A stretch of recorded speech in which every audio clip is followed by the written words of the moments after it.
अस्सलाम वालेकुम, मेरा नाम जाबिर है। आज मैं आप लोगों को बताऊंगा कि जो पाइपिंग होती है एसी की वो किस तरह की जाती है, किन किन तरीक़ों से पाइपिंग की जाती है, उनमें क्या क्या एहतियात की ज़रूरत होती है, आपको क्या कुछ करना पड़ता है, उसमें वायर्स कितनी यूज़ होती हैं, उसमें पाइप के साइज़ कितने, कौन से एसी में कौन सा पाइप का साइज़ लगेगा और क्या क्या एहतियातें आपने उससे करनी है पाइप को लगाने में। तो तकरीबन मैं कोशिश करूंगा कि कोई भी एक भी बात ऐसी ना रह जाए इस वीडियो के बाद जो पाइपिंग से मुतल्लिक आप लोगों को कन्फ्यूजन दे, ताकि कोई भी आदमी ये पूरी वीडियो, अगर आप पूरी वीडियो मेरी देखेंगे तो मुझे यकीन है आपको सब कुछ आपको पाइपिंग के बारे में पता लग जाएगा। तो आज मैं आपको उस पाइपिंग के बारे में बताऊंगा जो एक फ्लोर, दो फ्लोर, एक रूम, दो रूम जो इसकी पाइपिंग की जाती है वो तकरीबन यही तरीके होते हैं जो मैं आज आपको बताने लगा हूँ। लेकिन 20 फ्लोर 25 फ्लोर तक इस तरह की बड़ी बिल्डिंग्स की पाइपिंग किस तरह की जाती है ये भी मैं आपको जल्दी इंशाल्लाह अगली मेरी बिल्डिंग जिस टाइम स्टार्ट होगी मैं उस टाइम आपको पूरा डिटेल से उसमें बताऊंगा। उनकी डायग्राम किस तरह होती है, उनके पाइप किस तरह बाहर निकाले जाते हैं, सब कुछ। बस वीडियो को शुरू करने से पहले आप दोस्तों से रिक्वेस्ट है कि वीडियो को पूरा देखिएगा और जिन दोस्तों ने चैनल को सब्सक्राइब नहीं किया वो सब्सक्राइब कर दें और बेल आइकन को प्रेस कर दें। बहुत बहुत शुक्रिया आप लोगों का। सबसे पहले जब आप किसी रूम में पाइपिंग करेंगे आपने ये देखना है कि उस रूम में आप एसी किस किस जगह पे लगा सकते हैं। एक ये चीज़ का आपने ख्याल रखना है। दूसरा, जो एसी पाइपिंग के लिए जो ज़रूरी चीज़ें होती हैं तीन जिनका ख्याल रखना है, एक उसका कॉपर का पाइप किस तरह डलेगा, नंबर 2 उसका पानी का पाइप किस तरह डलेगा और कहाँ पे डलेगा, तीसरा चीज़ जो उसकी इलेक्ट्रिकल पावर है वो किस तरह डलेगी और कहाँ पे डलेगी और कितनी वायर्स डलेंगी। इन तीन चीज़ों का ख्याल रखना ज़रूरी है। तो सबसे पहले आप अब ये रूम देखें, ये एक रूम है, इसमें हमने तय करना है कि एसी कहाँ कहाँ पे लगाना है। या इस रूम में आप ऐसी जगह पे भी एसी लगा सकते हैं जहाँ पे आपको कॉपर पाइपिंग की ज़रूरत नहीं है, आपका बिल्कुल कॉपर पाइप का खर्चा बच जाएगा। अब इस रूम में 4 जगह हैं। एक वो वॉल है सामने, उस पर हम लोग एसी लगा सकते हैं। दूसरी वॉल ये है, यहाँ पे हम लोग एसी लगा सकते हैं। तीसरी वॉल यहाँ पे हम एसी लगा सकते हैं। चौथी वॉल यहाँ पे हम लोग एसी लगा सकते हैं।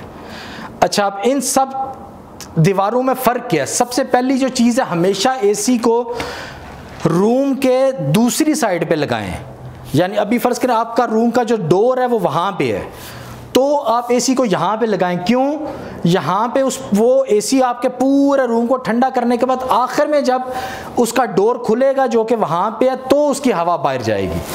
इसलिए रूम के डोर के ऊपर बिल्कुल एसी नहीं लगाना चाहिए, डोर के ऑपोजिट रूम पे एसी लगाना चाहिए। अच्छा, तो एसी आपके जो लगाने के तरीके हैं वो सिर्फ 3 तरीके हैं। 3 तरीकों के अलावा जितने भी तरीके हैं वो सब गलत हैं। उन 3 तरीकों में पहला तरीका ये है कि ये पाइप यहाँ से स्टार्ट होता है, यहाँ से नीचे आ जाए और ज़मीन के साथ साथ होता हुआ बाहर चला जाए पाइप। एक ये तरीका है।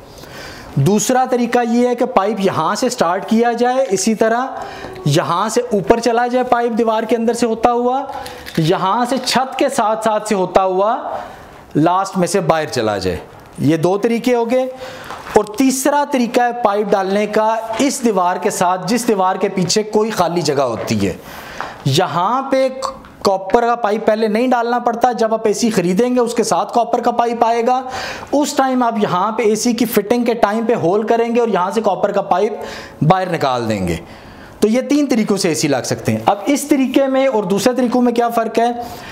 इस तरीके में कॉपर का पाइप अभी नहीं डालना, आपके कॉपर का पाइप का खर्चा बच जाएगा। पानी का पाइप आपकी मर्जी है। अब पानी के पाइप के 2 तरीके हैं। या तो आप इनडोर पाइप डालना चाहते हैं, यहाँ से अंदर दीवार तोड़ के अंदर डाल के यहाँ से इसको वॉशरूम या किचन में ले जाएं, एक ये तरीका। दूसरा तरीका, जब आप यहाँ पे फिटिंग करेंगे तो यहाँ पे सुराख जो है, इसी सुराख में से उसका ड्रेन का पाइप जो है वो भी बाहर निकाल दे और बाहर इसके पीछे वाली साइड पे पानी निकलता रहे। अच्छा, तीसरी चीज़ यहाँ पे रहेगी इलेक्ट्रिसिटी, जो पावर है वो हमने यहाँ पे पावर पहुँचा देनी है। तो इस दीवार के साथ आपका कोई भी दीवार जिस पे पीछे खाली जगह हो वहाँ पे पहले पाइपिंग करने की ज़रूरत नहीं है। वो सब काम ख़त्म होने के बाद जब आप एसी ख़रीदें उसके साथ आपको फ्री में पाइप मिलेगा, उस पाइप को यहाँ पर आप इंस्टॉल कर सकते हैं। बस इलेक्ट्रिकल की पावर पहुँचाना यहाँ पर ज़रूरी है। ये एक तरीका हो गया।